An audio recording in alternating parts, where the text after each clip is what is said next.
ಪ್ರೀತಿಯ ಸ್ನೇಹಿತರೆ, ಅಮೃತಗಳಿಗೆ ಕನ್ನಡದಲ್ಲಿ ನಟಿಸಿ ಸೈಯೆನ್ನಿಸಿಕೊಂಡಿರುವ ನಟ. ಹೌದು, ಅವರು ಅಂದು ಪದ್ಮ ವಾಸಂತಿ ನಟಿಯ ಜೊತೆ ನಟಿಸಿ ಅಮೃತಗಳಿಗೆ ಸಿನಿಮಾಕ್ಕೆ ರಾಜ್ಯ ಪ್ರಶಸ್ತಿ ಕೂಡ ಸಿಕ್ಕಿದೆ.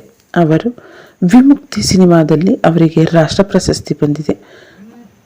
ಅನೇಕ ಕನ್ನಡದ ಸ್ಯಾಂಡಲ್ವುಡ್ ನಟ ನಟಿಯರ ಜೊತೆಗೆ ಇವರು ನಟಿಸಿದ್ದಾರೆ.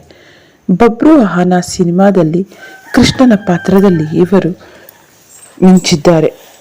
ಹೌದು ಸ್ನೇಹಿತರೆ, ಇವರು ಅನೇಕ ಕನ್ನಡ ಸಿನಿಮಾಗಳಲ್ಲಿ ನಟಿಸಿ ಸೈಯೆನ್ನಿಸಿಕೊಂಡಿದ್ದಾರೆ. ಹಾಗೆ ಹೆಸರಾಂತ ನಾಯಕಿಯರ ಜೊತೆ ಇವರು ನಟಿಸಿದ್ದಾರೆ. ಮಾನಸ ಸರೋವರ, ಅಮೃತಗಳಿಗೆ, ರಂಗನಾಯಕಿ, ಹಾಗೆ ಇನ್ನೂ ಅನೇಕ ನಟಿಯರ ಜೊತೆ ನಟಿಸಿದ್ದಾರೆ. ಹಾಗೆ ಇವರು ಪುಟ್ಟಣ್ಣ ಕಣಗಾಲ್ ಅವರ ರಂಗನಾಯಕಿ 1981ರಲ್ಲಿ ತೆರೆ ಕಂಡಿತ್ತು. ಹಾಗೆ ಇನ್ನು ಅನೇಕ ಕನ್ನಡ ಸಿನಿಮಾಗಳಿಗೆ ಇವರಿಗೆ ಪ್ರಶಸ್ತಿ ಲಭಿಸಿದೆ.